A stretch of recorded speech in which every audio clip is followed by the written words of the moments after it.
Welcome back to my channel, guys, and today we're going to be discussing about the SR-71 Blackbird. The SR-71 Blackbird was a supersonic reconnaissance plane that was developed by Lockheed Skunk Works between the 1950s and the 1960s. So the aircraft's unique design, material and capabilities made it iconic to be used during the Cold War era. The Cold War era simply refers to the time when the US and the Soviet Union, the 15 countries that made up the Soviet Union, were in war. But before I tell you about the iconic designs and the capabilities of this plane and its features, I'm going to tell you about the history and how this plane actually came to be. So during the 1950s, the United States Air Force needed a reconnaissance plane that could help them gather information, intelligence, data from their enemy territory. They wanted to know what is going on in their enemy territory, which at this Cold Era period was the Soviet Union, the 15 countries that make up the Soviet Union.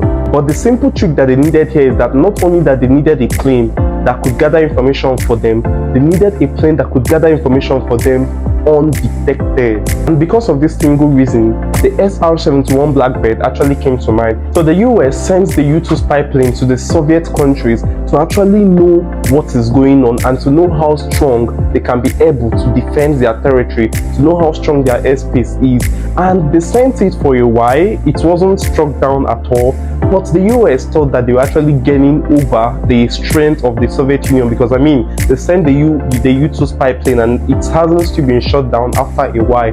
But little did they know that even before they had sent that U-2 spy plane, the Soviet Union had already gotten themselves prepared. Like, it was just a matter of time for them to strike down the plane that was in their airspace illegally. So after a while, the Soviet Union responded back by sending surface-to-air missiles to go strike the U-2 spy plane, and it was a very catastrophic event. I mean, the US actually lost this battle.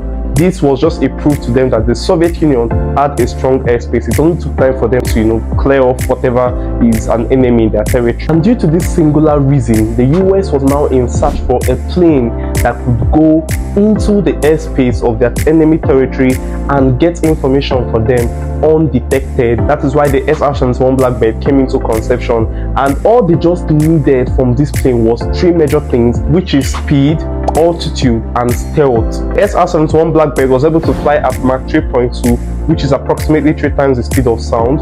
The SR-71 Blackbird was able to fly at altitude at over 80,000 feet, and the SR-71 Blackbird body was built in such a way that it absorbs radar, like it cannot be detected by radar actually. So with these three capabilities, the SR-71 Blackbird was in project. I'm going to be going straight into the designs, the capabilities and the features of this plane that made it so exceptional and made it one of the planes that could fly up to the edge of space and still remain the fastest plane after 60 years of its construction. So firstly, the SR-71 Blackbird was built with delta wings. Now this delta wing enabled it to fly with stability and control at high speed flight. Second feature is the ceramic tires. Now the body of the SR-71 Blackbird incorporated ceramic tires that first of all help to absorb or protect the body from radar. And not just that, it also helps to protect the plane against the heat that is generated from supersonic flight. And the third feature is the titanium structure. Now the SR-71 Blackbird was built with titanium that will help it to resist heat, and not just resist heat but also provided high strength to weight ratio at supersonic flight. So these three major properties enable the SR-71 Blackbird to function undetected. Like I've already mentioned the unique properties the SR-71 Blackbird had. First of all, it was able to fly at Mach 3.2, which is 3 times the speed of sound. It was able to fly at altitude over 80,000 feet,